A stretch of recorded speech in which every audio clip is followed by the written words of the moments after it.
uma boa teoria tem que explicar os resultados de mensuração a partir de leis causais, e tal teoria será preferida a uma teoria que, embora seja também empiricamente equivalente, de tão boa empiricamente quanto uma outra teoria, não descreve mecanismos causais. Todavia, não há razão a priori para que a natureza se submeta aos nossos requisitos explicativos, certo? Então temos que responder a essa objeção. Responder à objeção que temos uma teoria explicativa, temos boas razões que certas entidades com certas propriedades existem, mas será que as leis que ligam essas quantidades inobserváveis são verdadeiras? Não basta dizer que essas leis têm poder explicativo, porque, mais uma vez, não tem razão a priori que a natureza goste do que nós gostamos como tipo de explicação. Ok? Então, o poder explicativo é desprovido de qualquer impacto ontológico. Então, temos que examinar agora as razões, porque é legítimo acreditar que as leis explicativas são parcial e aproximativamente verdadeiras.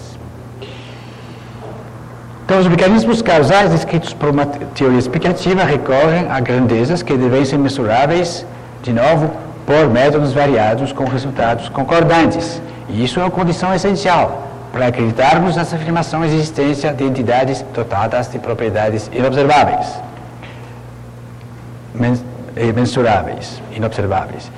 E isso não garante que sejam verdadeiras as leis que vinculam essas grandezas. E nesse ponto podemos recorrer aos antigos métodos de acordo e, sobretudo, de diferença de John Stuart Mill. Eu não vou explicar aqui detalhadamente esses métodos de Mill, porém podemos, através de um exemplo, o exemplo da mecânica newtoniana. Então, vamos supor que, visto que temos vários métodos de medir as forças, que concordam que as forças existem. Então, podemos medir forças com valores diferentes. E podemos também, por vários métodos, medir acelerações, certo? Então, podemos constatar que há uma relação de proporcionalidade entre as forças e as acelerações. Quando variar, esse método de diferença de Mill, quando variar a força, varia também a aceleração de um modo proporcional. Tem um fator de proporcionalidade. O fator de proporcionalidade é a massa inerte. Então, há uma relação de proporcionalidade entre as forças e as acelerações em conformidade com a lei fundamental da dinâmica newtoniana. A aceleração é proporcional à força. Quando a resultante das forças é nula, o movimento é aproximativamente inercial. Variadas observações e medidas proporcionam excelentes razões para crer que essa lei dinâmica vale para todos os corpos.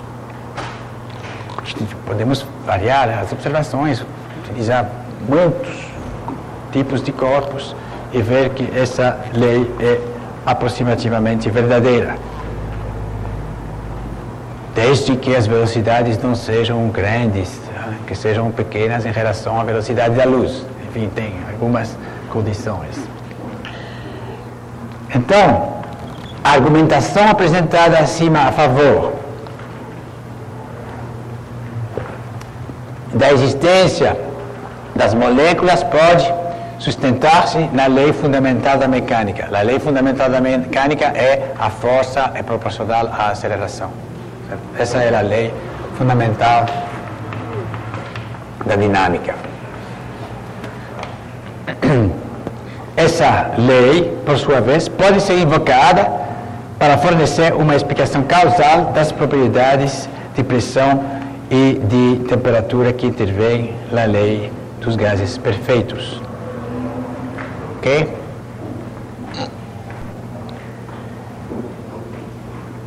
Então, se usando os métodos de Mill, podemos sustentar a verdade de uma tal lei causal e que, por outro lado, temos jeito de métodos de medição, de mensuração concordantes da massa, etc., das moléculas, aí temos boas razões de acreditar que essas leis causais valem para os constituintes do gás.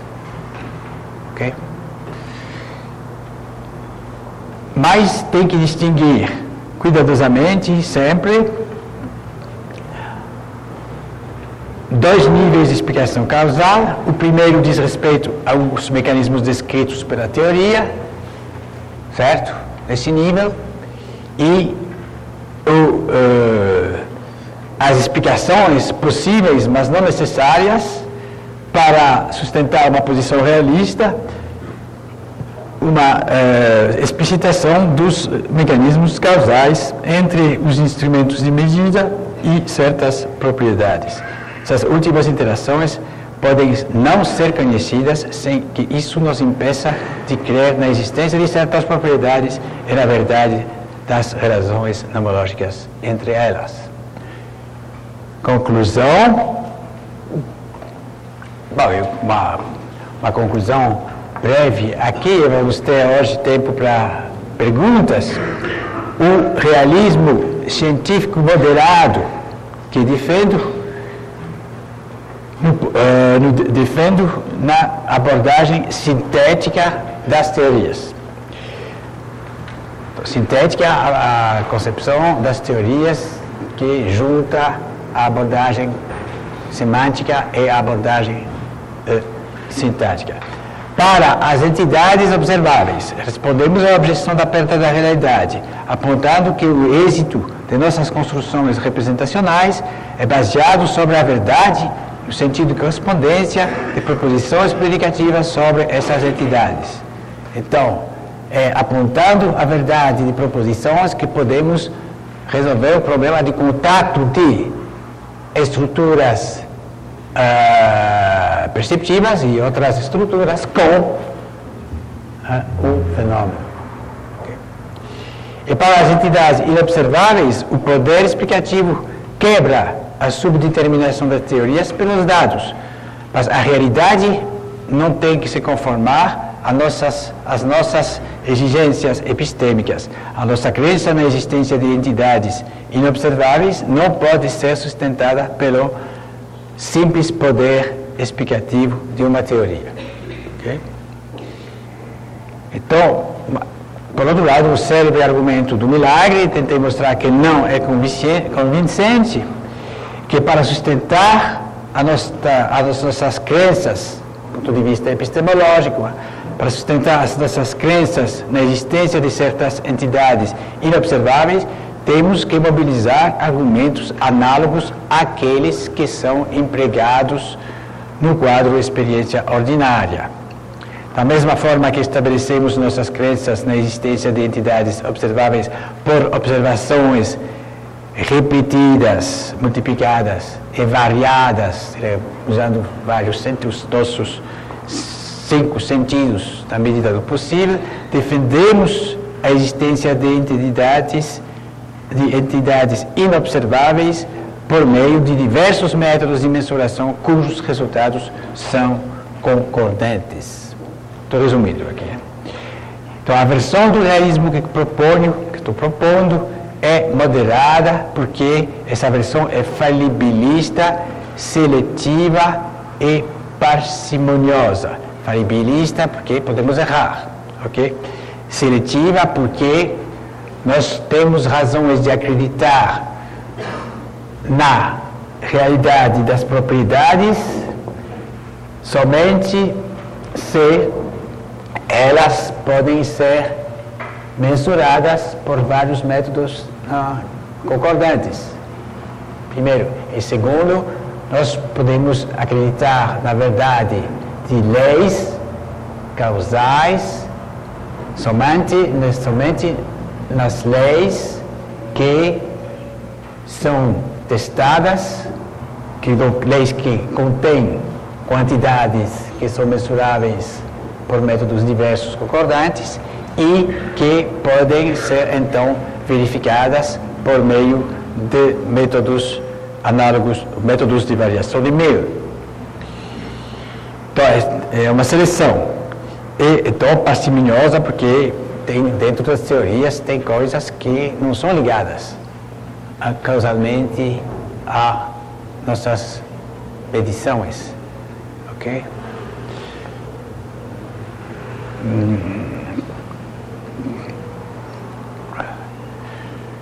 Bom, tipo sistema de coordenadas, por exemplo. E podemos também utilizar outros exemplos. Então, apenas certas entidades inobserváveis e certas proposições que descrevem seus comportamentos, que descrevem o comportamento dessas entidades inobserváveis, os elétrons, as moléculas, podem ser consideradas como sendo parcial e aproximativamente verdadeiras. Por essa razão, o realista moderado e parcimonioso. Somente crenças legitimadas por um feixe convergente de observações e de medidas precisas merecem sua adesão. Tais crenças são forçosamente limitadas e numericamente escassas. Então, tentei hoje defender uma posição moderada, tal posição moderada de realismo científico. Ok? Por favor, não sejam convencidos com os meus argumentos. Eu espero que vocês finalmente estarão convencidos, mas antes de se convencer, se acontecer, tem que estudar, pensar, analisar bem os argumentos e os contra-argumentos. Ok?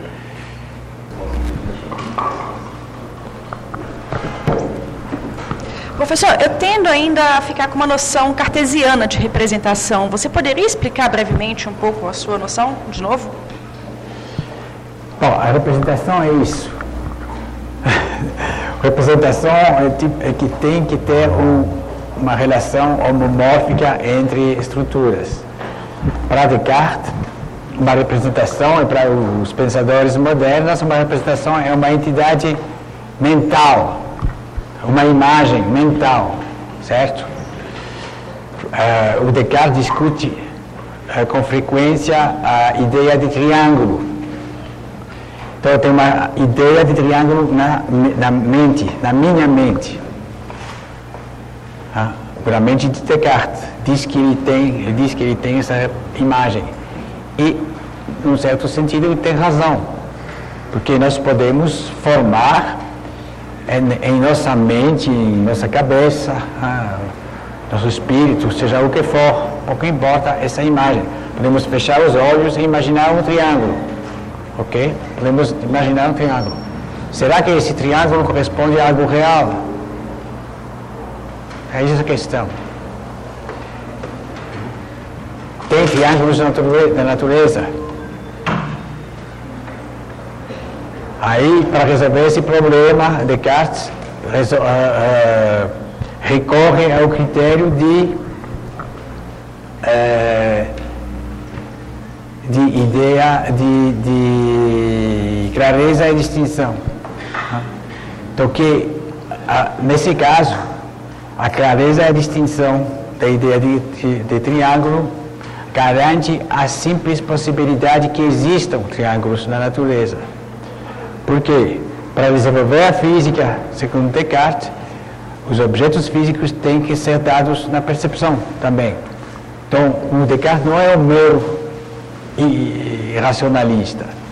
Ele diz que na percepção tem objetos que são dados e que esses objetos existem. Porque supor que os objetos dados da percepção não existissem, seria supor que Deus não é benevolente, porque nós temos aquela tendência de acreditar que existem corpos, objetos, corpos extensos fora de nós, temos essa tendência natural, forte, de acreditar que existem coisas dentro de nós, então essas coisas dentro de nós existem. Aí, na medida em que esses corpos são extensos, podemos aplicar a geometria a eles. A geometria de Euclides, triângulos, posições que descrevem esses triângulos. Então aí temos uma boa razão, segundo ele, boas razões baseadas na benevolência divina, de acreditar que podemos matematizar a natureza e que essa matematização atinge algo verdadeiro. Ok?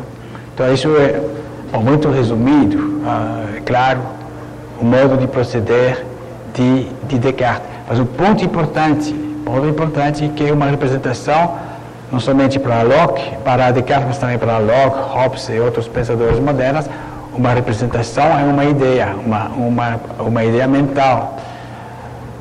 No final do século, no século XVIII, final do século XVIII, houve muitas críticas a algo que se chama de psicologismo na filosofia, que temos que tentar desenvolver uma filosofia que não usa entidades psicológicas de tipo ideias como imagens mentais, e concentrar-nos somente sobre entidades linguísticas ou proposições ou modelos que não são entidades mentais, certo? Então, a respeito das proposições de um lado e a respeito dos modelos, nós não podemos falar em representações no sentido mental, ok? Então, essa é uma grande diferença entre os pensadores modernos e os pensadores contemporâneos. Ok?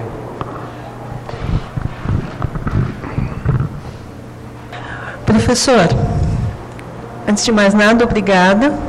Está sendo muito relevante para mim essa abordagem. E a minha dúvida é a seguinte: quando o senhor fala em leis causais, até que ponto esse conceito de lei causal implica determinismo e até que ponto poderia ser admitida uma abordagem probabilística sem prejuízo para o seu raciocínio? Bom, essa é uma pergunta difícil. Muito obrigado, porque as perguntas fáceis não são muito interessantes.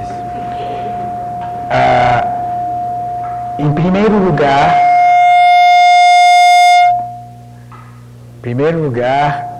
eu acho que o cientista, do ponto de vista metodológico, tem que procurar leis deterministas. Okay? E que a noção de causalidade, em primeiro lugar, é bem compreendida por nós em relação a leis deterministas. Ok? Bom, eu sei que isso é controvertido, mas, enfim, que nós utilizarmos leis, pode falar de leis probabilísticas, certo? Leis probabilísticas, mas que essas leis probabilísticas nós as utilizamos faute de mieux, como se diz em francês, faute de mieux, porque não temos coisa melhor. Eu voltarei a falar sobre esse ponto mais adiante, mas então, segundo lugar, essa é uma posição de tipo metodológico, quer dizer, do ponto de vista metafísico, não acredito que seja possível demonstrar que a natureza seja determinista ou indeterminista. Ok? A tese metafísica seria dizer a natureza é determinista. Okay? Mas essa tese não pode ser sustentada. A tese contrária também, segundo, eu não tenho argumentos.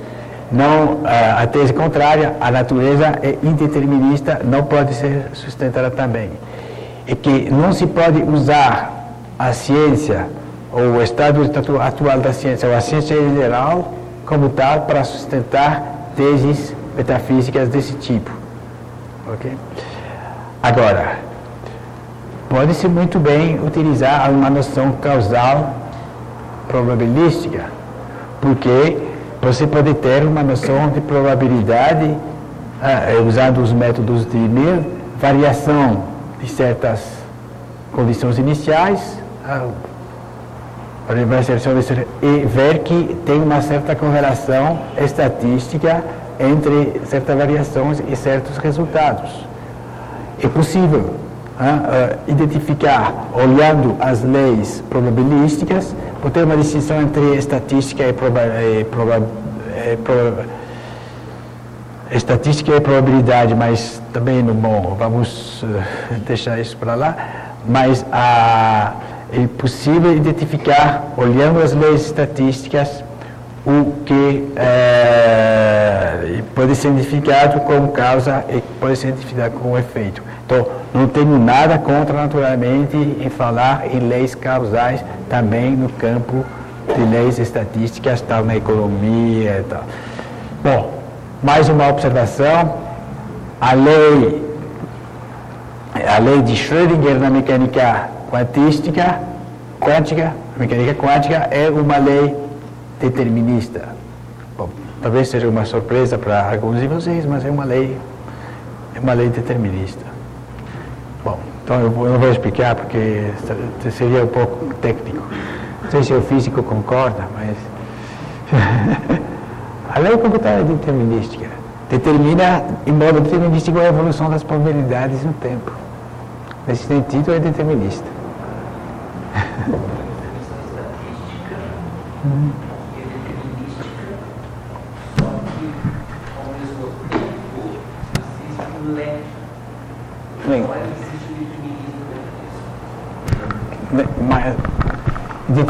Indeterminismo das mensurações.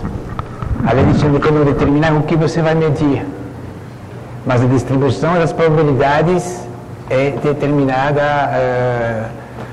em modo determinístico pela lei. Mas, naturalmente, o resultado de uma mensuração faz uma mensuração, o resultado não é determinado. Eu acho que ainda existe uma coisa ainda pior. Vou dar um exemplo de engenharia que pode mostrar mais ou menos como é que é um problema. Você pega um corpo de prova, que é um bloco de concreto que você vai medir a resistência. Você só mede a resistência daquele bloco de concreto quando ele rompe. Então não existe mais o bloco. Entende? Então esse que é o problema muitas vezes de como você vai fazer a medida. Ela passa a destruir o próprio sistema. Então, no meu processo docente, eu tento sempre passar a seguinte ideia, que eu já até comentei. A foto de uma flor é somente a foto de uma flor. Você pode melhorar toda a representação, acrescentando perfume, acrescentando mais cores, etc. Mas, no final, ela continua sendo só uma representação do que é aquela flor.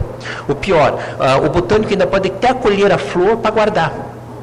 Mas uma vez que ele colheu, aquela flor modificou-se, ela secou, ela foi guardada. Portanto, nem a própria flor é representação do que ela é. Entende? Então, nesse sentido, você perde, pelo simples fato de você interagir, de você tentar criar uma representação, um modelo, você perde. Isso não significa que você não tem acesso a um pedaço daquilo que foi. Então, ao mesmo tempo, você tem uma boa representação e uma má representação da mesma coisa. Entende? Então, é uma característica atual. Deixa eu fazer a conexão lá com a pergunta. Eu acho que é importante distinguir, naquela discussão do determinismo, distinguir o determinismo, seja metodológico ou ontológico, da nossa capacidade de prever, de fazer previsões, de predizer o que vai acontecer. Então, porque justamente quando se tenta de fazer uma previsão, nós sempre temos uma interação com o sistema do qual nós queremos prever o comportamento. E essa interação, em alguns casos, pode até destruir o sistema. Mas a incapacidade de prever não implica o indeterminismo. Podemos tomar o exemplo de sistemas caóticos. Um sistema caótico é um sistema que é muito sensível, cuja evolução é muito sensível à pequena variação das condições iniciais. Muda um pouco as condições iniciais, aí o sistema vai evoluir de um modo totalmente diferente. Então, visto que nós não podemos medir também classicamente com uma precisão de grau infinito as condições iniciais, nós não podemos prever a evolução do sistema caótico. Nós não podemos prever. Porém, a ciência fala em caos determinista. Então, classicamente, o sistema caótico evolui em modo determinístico. Porém, nós, visto as condições nas quais nos encontramos, não podemos prever a evolução de tal sistema. Então, a impossibilidade de prever não implica o indeterminismo. A possibilidade de prever também não implica o determinismo, certo? Então, são noções ligadas, porém distintas. Eu digo isso porque nas discussões filosóficas, muitas vezes, tem uma confusão grande entre essa noção de determinismo, essas noções de determinismo e indeterminismo por um lado, e capacidade de prever ou não por outro lado. Eu acho que é importante distinguir essas duas noções. Professor, é até possível que eu considere o sistema caótico por causa do meu conceito de ordem. Pode ser que exista uma ordem que eu ainda não aprendi. Não pode ser? Pode ser que eu considere o sistema caótico... Peraí. Sistema caótico não é a causa dos gregos, que é uma desordem. Não, o sistema caótico é ordenado. Uhum. A noção de caos, bom, obrigado pela observação, porque a noção de caos naquele campo da física não se opõe à noção de desordem, de ordem. Caos não é desordem. Não é desordem. Professor, eu queria entender um pouco melhor a sua concepção de causalidade. No seguinte sentido, há várias ocorrências que você usa o termo causal como uma espécie de propriedade de leis científicas. Algumas leis são causais, outras leis não são causais. Por outro lado, há uma tendência da gente entender a causalidade como uma espécie de relação entre estados de coisas. Por exemplo, objetos dispostos numa certa ordem, tal que você empurra um e o próximo empurra e derruba. Aí, nesse caso, seria uma relação entre estados de coisas, né? A causalidade, entendida de modo simples. Eu só queria entender um pouco melhor a relação entre as duas coisas. Que ok, tá bom, não, mas essa é também uma pergunta muito boa. Mas, então, é verdade que, bom, nessas discussões contemporâneas sobre a causalidade, se distingue uma relação causal entre, digamos, eventos, por um lado, e, por outro lado, processos causais. Aqui estou de acordo com Salmon, Doe, enfim, outros filósofos, que dizem que o que é mais fundamental é a noção de processo causal. Certo? Processo causal. Então, o processo causal, por definição, é um processo descrito por uma lei causal, no sentido em que tentei rapidamente explicitar. Uma vez que você tem essa noção de processo causal, aí você pode identificar ao longo do processo, eventos que podem ser isolados e aí dizer que tal evento é a causa ou o efeito de outro evento. Bom, aí tem dificuldades, porque tempo, talvez você queira recorrer a uma direção do tempo, ou você pretende defender uma concepção da causalidade que seja simétrica, quer dizer que poderia haver talvez situações em que a causa seja posterior ao efeito, ok? É uma possibilidade que filosoficamente nós não podemos excluir. E se você tem essa posição simétrica, aí você teria que ter critérios adicionais para identificar ao longo do processo qual é o elemento que é a causa e qual é o elemento que é o efeito. Então, a distinção entre processo causal e eventos ao longo desse processo. Eu queria perguntar como que a perspectiva realista... Perdão. Eu queria perguntar como que a perspectiva realista da ciência interage com a dimensão histórica da ciência. Se em um determinado contexto do passado, uma série de padrões de medidas convergiam, por exemplo, para a noção de calórico. Qual era o grau de realidade dessa noção e que pode não ser mais aceita no futuro? Ok. Bom, então tem um argumento muito forte contra a posição realista, que é o argumento de Larry Loden, que se chama de indução pessimista.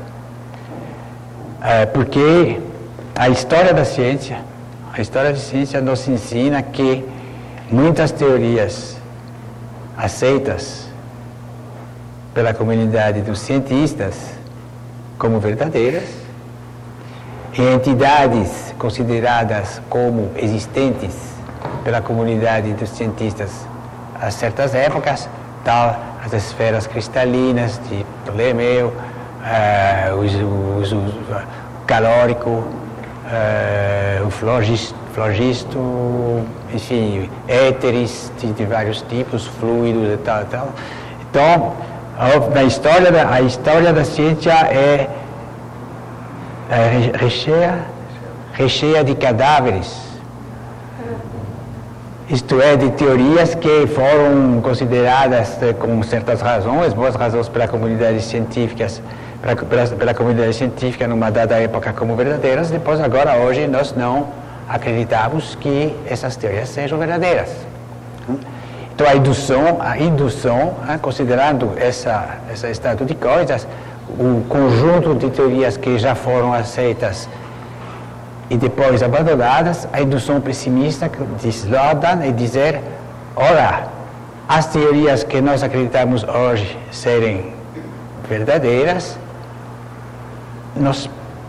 é possível, temos boas razões de acreditar que mais cedo ou mais tarde serão também abandonadas, certo? Então, diz Laudace, nós não temos razões de acreditar que os elétrons existem, que as moléculas existem, as células existem, os campos eletromagnéticos, os quarks, placas tectônicas, etc. existem. Esse é o argumento de Loden. Bom, o realista tem que responder a essa argumentação. Eu apresentei de maneira mais fiel possível essa argumentação de Loden. Bem, a resposta é a seguinte, é que quando você tem esse critério, aqui resultados de medição convergentes, etc., você tem boas razões de acreditar na existência dessas entidades. Isso não quer dizer que essas entidades não tenham outras propriedades ainda não descobertas. Então, o elétron pode ter outras propriedades que você vai poder, talvez, descobrir. Além do spin, além de uma carga elétrica negativa específica, além de uma massa específica, etc. Então, o realista científico deixa em aberto novas descobertas e correções, talvez, dos valores desses. Mas, então, se você retomar os exemplos de Loden, por isso eu trabalho, mas tem que ver as esferas cristalinas, por exemplo. As esferas cristalinas são entidades observáveis, em princípio. Porque se chegar perto da esfera cristalina, pode ver se tem ou não tem. Tocar, ver se... Tocando, decidir se existem ou não. Então, são observáveis, mas não observadas na época de Ptolomeu. Então, o éter de Maxwell tinha propriedades mecânicas, certo?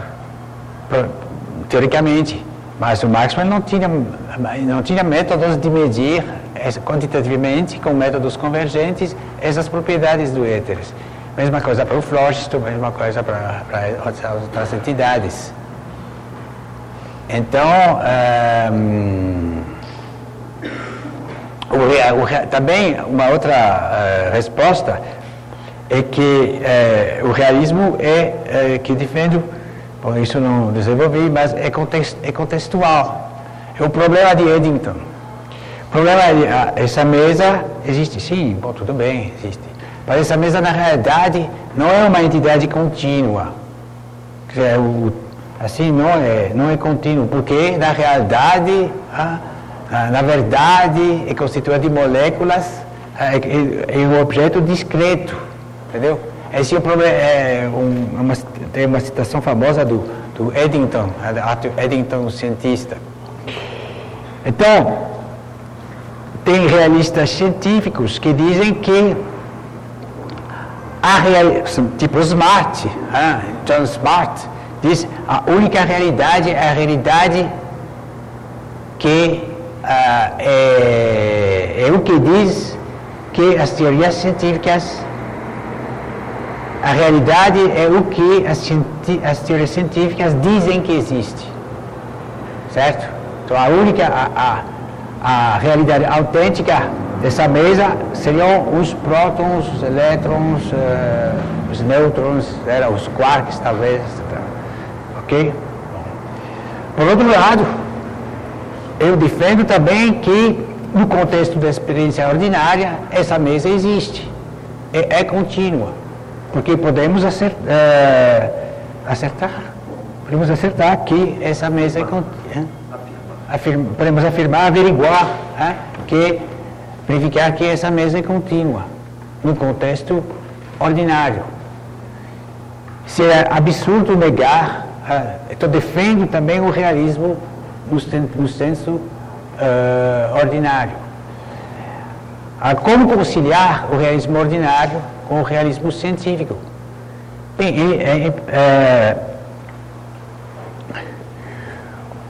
o empirista admite a existência dos objetos ordinários observados. Então, o empirista é um realista que se chama, às vezes, de um realista ingênuo. Todos nós somos realistas ingênuos. Temos que ser, senão temos o risco de morrer, simplesmente. Temos que ter realistas ingênuos. São os filósofos que põem isso em questão. Temos que ser realistas ingênuos. Como articular, fazer a conexão entre esse realismo ingênuo e o realismo científico? Então, bem, explicando por que nós temos essas razões baseadas na experiência ordinária de acreditar na existência dessa mesa e de acreditar que ela é contínua. Bem, isso é explicar por meio de teorias científicas causais como que as imagens, as nossas percepções são produzidas, por meio dessa interação entre a mesa, a luz e o olho, o cérebro, etc. Isso seria o jeito de conciliar essas aproximações do real. Então, programa. Mas, por enquanto, nós não temos teoria unificada da realidade. Temos teorias regionais da realidade. As nossas concepções comuns da experiência ordinária, o realista orgêneo, são teorias regionais.